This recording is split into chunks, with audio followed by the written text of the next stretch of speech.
Mengapa kerajaan Inggris yang terhormat bisa begitu terpikat pada sebuah negara kepulauan di Nusantara yang jauh? Sebuah film dokumenter singkat berdurasi hanya 7 menit yang baru-baru ini ditayangkan di Inggris telah memecahkan rekor rating tertinggi sepanjang sejarah DBC dan menjadi sebuah fenomena. Awalnya, film ini dipandang sebelah mata, hanya sebagai tayangan tentang budaya eksotis lain. Namun, begitu siaran dimulai, situasinya berubah drastis. Para kritikus Inggris, yang dikenal dengan lidah tajam mereka, memuji habis-habisan, bahkan para pejabat pemerintah terkejut dan berkata, apa yang telah kita hilangkan, ternyata ada di Indonesia. Ini bukan sekadar tentang Indonesia, ini adalah catatan jiwa di mana Inggris, yang didera kecemasan akan masa depan, menemukan cita-cita kebangsaan yang mereka cari dalam diri Indonesia. Apakah sebenarnya isi mengejutkan dari tayangan yang menarik perhatian dunia tersebut? Video 7 menit Indonesia yang dipuji di Inggris, raih rating tertinggi sepanjang sejarah BBC.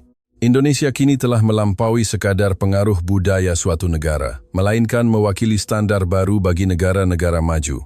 Seorang wanita Inggris, koresponden khusus dari stasiun penyiaran BBC Inggris, membagikan hasil liputannya tentang Indonesia, dan para kritikus budaya, perumus kebijakan, serta tokoh dari berbagai kalangan, menunjukkan minat yang luar biasa terhadap topik ini. Mari kita telaah lebih dalam cerita macam apa ini. Sebelumnya, mohon tekan tombol like yang hanya perlu 1 detik untuk memberikan dukungan besar bagi pembuatan video ini. Terima kasih. Mari kita mulai ceritanya. Halo, saya Laura Davies, koresponden khusus dari Departemen Internasional BBC. Lulus dari Universitas Oxford dan bergabung dengan BBC selama 5 tahun, saya selalu hidup dengan kebanggaan sebagai warga Inggris. Kami, Inggris, adalah tanah air Shakespeare, tempat kelahiran revolusi industri, dan negara yang membanggakan tradisi demokrasi parlementer tertua di dunia. Saya percaya bahwa misi saya adalah menyampaikan citra Inggris yang memiliki sejarah dan budaya gemilang ini kepada dunia. Suatu hari, di sebuah kafe dekat Piccadilly Circus, London, saya sedang menyusun rencana liputan berikutnya. Saat itu, saya sedang membaca biografi Winston Churchill. Dada saya bergetar ketika membaca bagian yang menceritakan semangat pantang menyerah beliau yang memimpin Inggris menuju kemenangan dalam Perang Dunia. Tepat pada saat itu, saya mendengar suara yang aneh. Hah, ada apa ini? Penasaran, saya menoleh dan melihat sekelompok anak muda di meja sebelah sedang belajar dengan penuh semangat, memegang kartu kata bertuliskan aksara yang asing. Saya benar-benar tidak percaya bahwa para pemuda yang akan memikul masa depan Inggris justru sedang mempelajari bahasa Indonesia, bukan bahasa Eropa. Padahal mereka adalah pewaris bahasa Kerajaan Inggris Raya. Sejujurnya, sampai saat itu, saya tidak terlalu tertarik pada Indonesia atau budaya Timur. Saya yakin bahwa budaya Inggris adalah yang terbaik di dunia. Bukankah bahasa kita, Inggris, adalah bahasa universal dunia, dan hukum serta sistem kita telah menjadi standar dunia? Saya tidak pernah membayangkan budaya negara lain bisa meresap sedalam ini ke Inggris. Namun, pemandangan itu membuat saya berpikir keras. Apa yang mendorong anak-anak muda ini ke bahasa Indonesia? Apa yang lebih menarik daripada Shakespeare, The Beatles, atau Harry Potter kita? Pertanyaan ini terus menghantui pikiran saya, dan akhirnya saya memutuskan untuk mendekati mereka dan bertanya. Jawaban mereka semakin membuat saya terkejut. Budaya Indonesia sangat keren. Itu perpaduan sempurna antara tradisi dan modernitas, dan selalu menghasilkan hal-hal baru. Saya pikir Inggris juga punya banyak hal untuk dipelajari. Saat mendengar kata-kata itu, emosi yang rumit bergejolak di dada saya. Rasa cemas dan kemarahan, semuanya bercampur aduk. Kebanggaan yang saya rasakan sebagai keturunan Kerajaan Inggris Raya, bercampur dengan kegelisahan tentang seberapa cepat dunia berubah tanpa kita sadari, serta rasa frustrasi terhadap kaum muda yang meninggalkan budaya kita dan tenggelam dalam budaya negara lain, semuanya datang bersamaan. Setelah pengalaman mengejutkan di kafe itu, saya bergegas kembali ke kantor BBC. Sejak saat itu, saya mulai menaruh minat pada Indonesia. Ketika saya sedang berbicara dengan rekan kerja, Sorenstam, tentang Indonesia, saya melihat James, yang berada di sebelah, menunjukkan minat pada percakapan kami. James adalah jurnalis veteran yang telah bekerja di BBC selama lebih dari 20 tahun. Dia terkenal sebagai pakar di bidang budaya dan ekonomi Tiongkok. Pengalamannya sebagai koresponden di Beijing selama periode reformasi ekonomi Tiongkok pada akhir 1980-an hingga awal 90-an benar-benar luar biasa. Bagi James, Asia berarti Tiongkok. Dia sangat mendalami budaya dan sejarah tradisional Tiongkok. Ekspresi James yang mendengarkan cerita saya berangsur-angsur mengeras. Bagi dia, yang memiliki pandangan Asia berpusat pada Tiongkok, lonjakan mendadak popularitas budaya Indonesia tampaknya merupakan kenyataan yang sulit diterima. Dengan pengetahuan dan pengalaman yang telah ia kumpulkan selama bertahun-tahun, wajahnya menunjukkan bahwa ia menganggap popularitas budaya Indonesia hanya sebagai fenomena sesaat. Kemudian, dia berkata kepada saya, "Lalu kenapa? Dulu di tahun 80-an juga ada demam Jepang. Ini juga akan berlalu dengan cepat. Jangan lupakan kekuatan dasar budaya Inggris, Laura."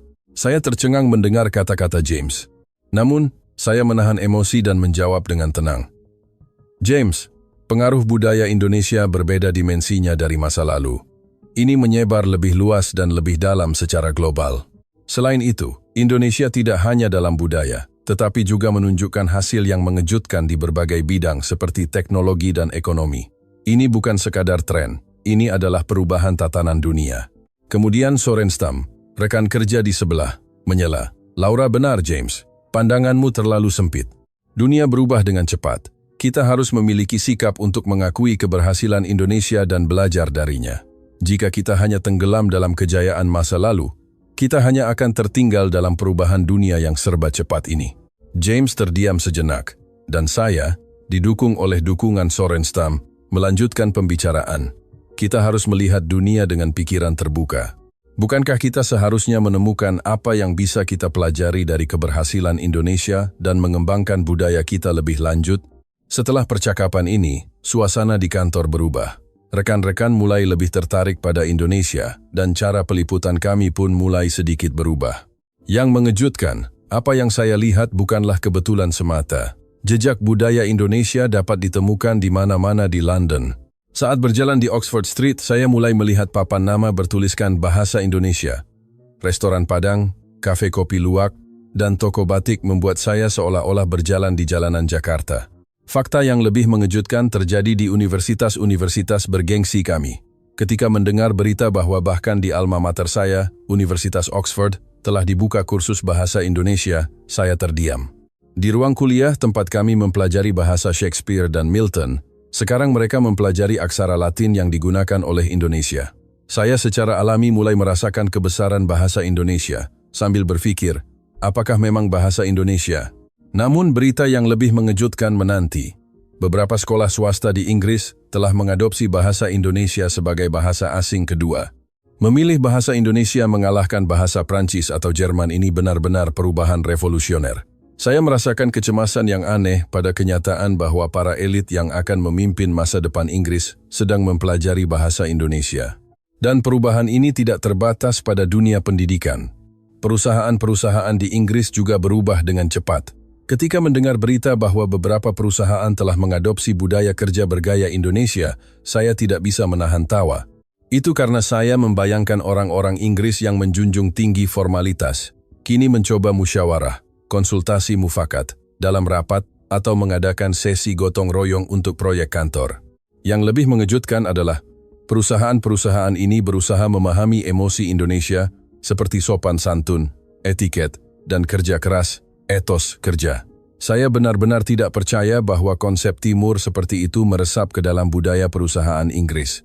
Menyaksikan semua perubahan ini, saya diliputi oleh emosi yang kompleks dan halus. Di satu sisi, saya bersemangat dengan kenyataan bahwa dunia berubah dengan cepat, tetapi di sisi lain, saya khawatir nilai-nilai dan budaya tradisional kita terkikis. Namun, saya berusaha melihat perubahan ini secara objektif. Saya perlu memahami secara mendalam apakah ini hanya tren sesaat atau pertanda perubahan yang lebih besar. Dan dalam prosesnya, saya merasakan perlunya mengevaluasi kembali kekuatan dan kelemahan budaya Inggris kita. Terkejut dengan pengaruh budaya Indonesia yang saya saksikan di London, saya memutuskan untuk menyelidiki lebih dalam tentang bahasa Indonesia yang berada di pusatnya. Fakta yang saya temukan semakin membuat saya terkejut. Pertama, ketika saya mendengar evaluasi para ahli bahasa global tentang bahasa Indonesia, saya tidak bisa menutup mulut. Profesor Claude Hampton, seorang ahli bahasa terkemuka Amerika, memuji bahwa bahasa Indonesia adalah salah satu bahasa yang paling halus dan ekspresif dalam sejarah umat manusia. Awalnya, saya mengira itu adalah kata-kata yang dilebih-lebihkan. Saya tahu betapa efisien dan indahnya alfabet kita.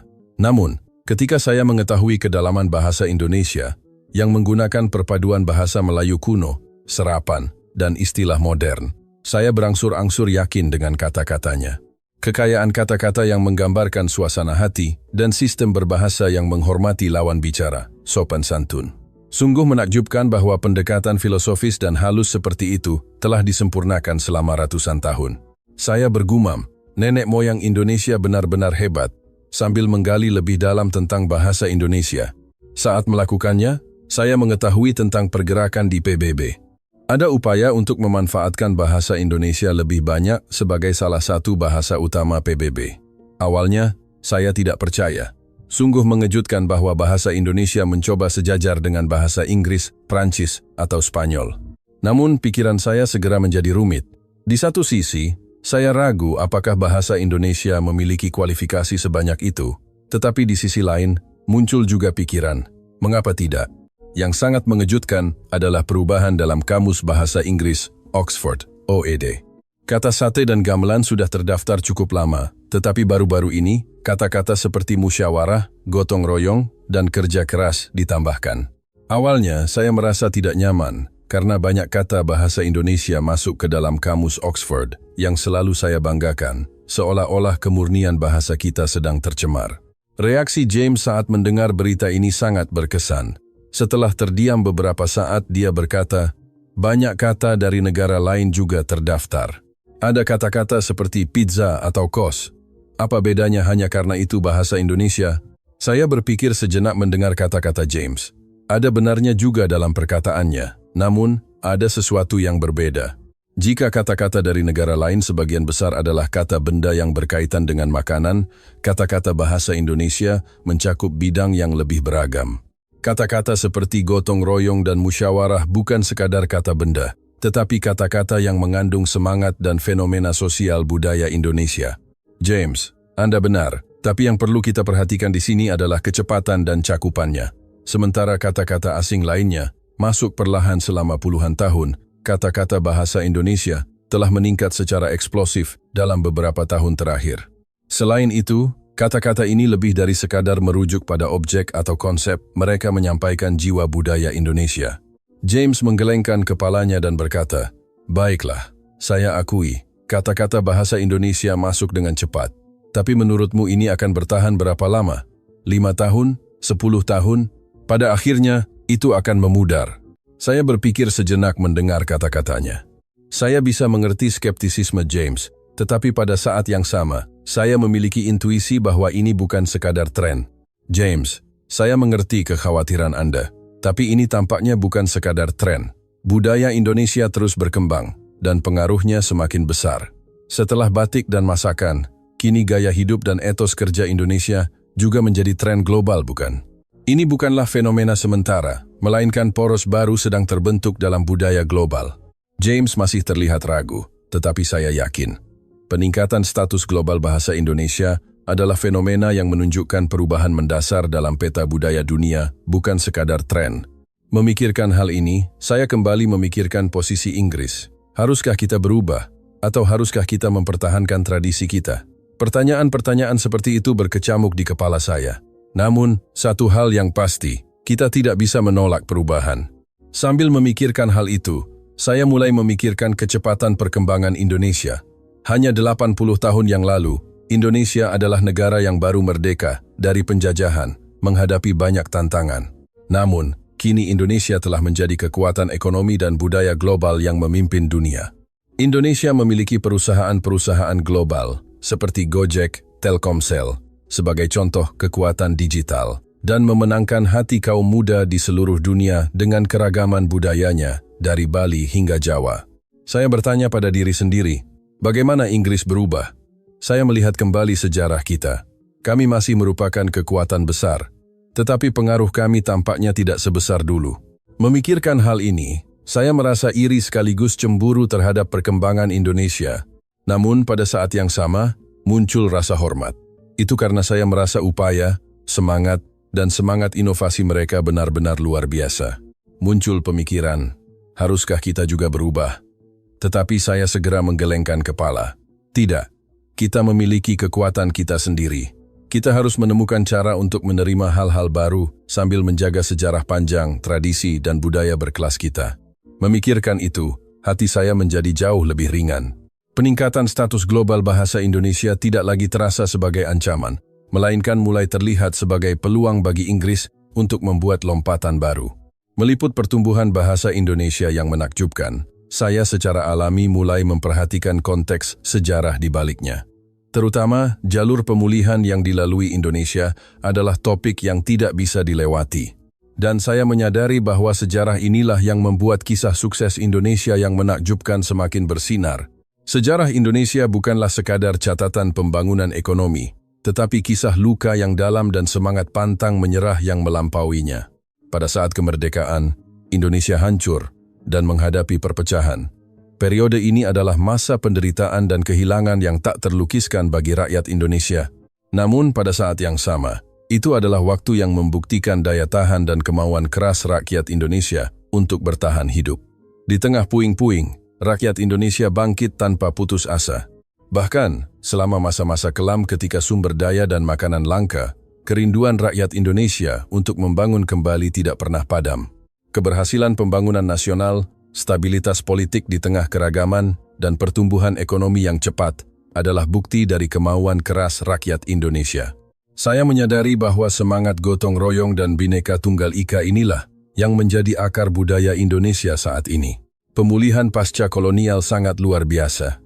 Itu adalah pemulihan ajaib yang mengejutkan seluruh dunia. Keberanian rakyat Indonesia yang bangkit dengan teknologi dan ketekunan dari ketiadaan menginspirasi banyak negara di seluruh dunia. Semangat para tokoh pendiri bangsa dan pengusaha yang berdedikasi menggerakkan bisnis global dan mengarah pada perkembangan industri Indonesia. Semangat pantang menyerah inilah yang menciptakan Indonesia saat ini. Saat mengetahui sejarah ini, saya merasakan penghormatan yang mendalam terhadap ketahanan dan ketekunan rakyat Indonesia. Sungguh menakjubkan fakta bahwa mereka tidak kehilangan identitas mereka di tengah kondisi yang keras, yaitu memulai dari nol dan terus berjuang untuk pemulihan. Saya menyadari bahwa semangat inilah yang menjadi fondasi pertumbuhan Indonesia yang luar biasa saat ini. Proses pertumbuhan ekonomi Indonesia pasca kemerdekaan benar-benar sebuah keajaiban.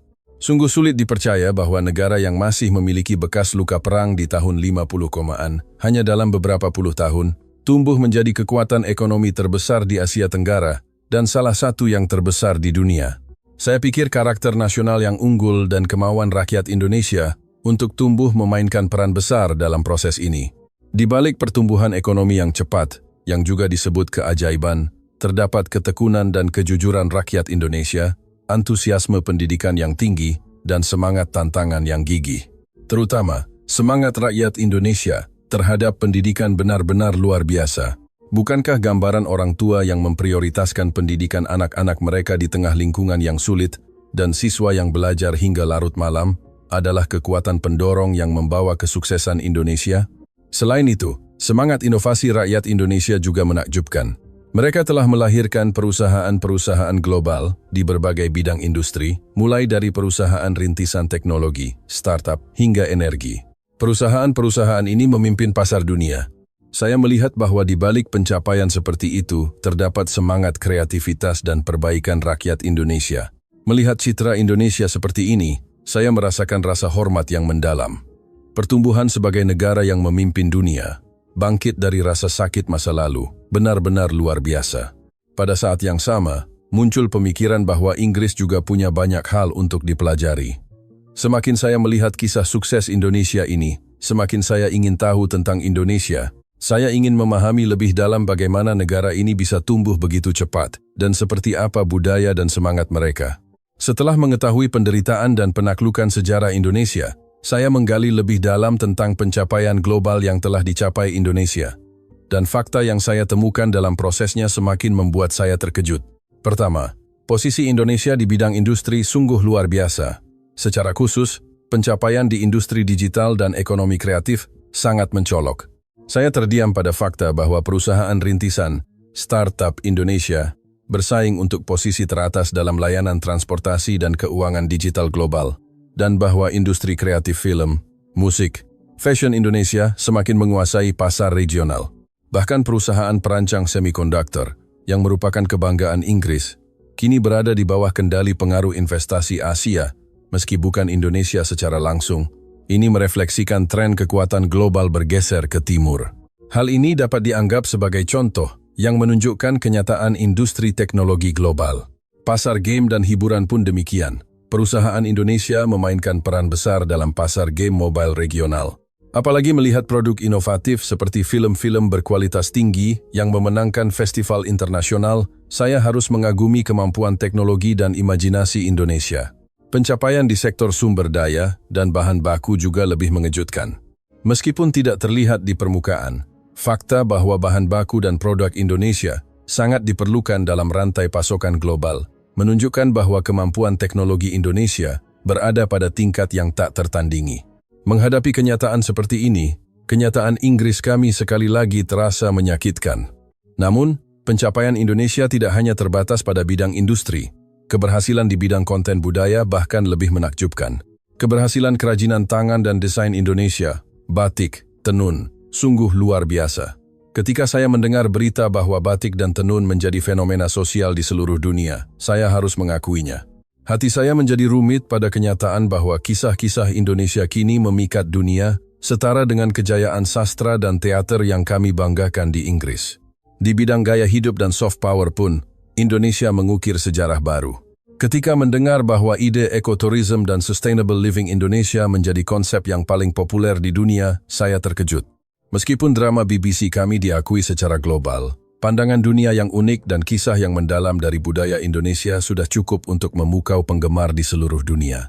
Yang lebih menakjubkan adalah bahwa keberhasilan budaya seperti itu mengarah pada soft power dan sangat meningkatkan pengaruh Indonesia di panggung internasional.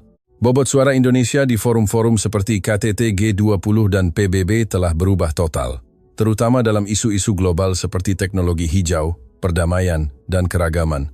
Pengalaman dan solusi Indonesia mendapat perhatian. Satu episode sangat berkesan. Itu terjadi di konferensi internasional baru-baru ini, di mana perwakilan dari salah satu negara berkembang dilaporkan mengatakan, "Kami ingin menjadi negara seperti Indonesia." Saya menyadari bahwa pengalaman Indonesia yang melompat dari keterpurukan ke negara maju telah menjadi panutan bagi seluruh dunia. Meliput semua pencapaian ini, saya merasakan rasa haru yang mendalam sekaligus emosi yang rumit.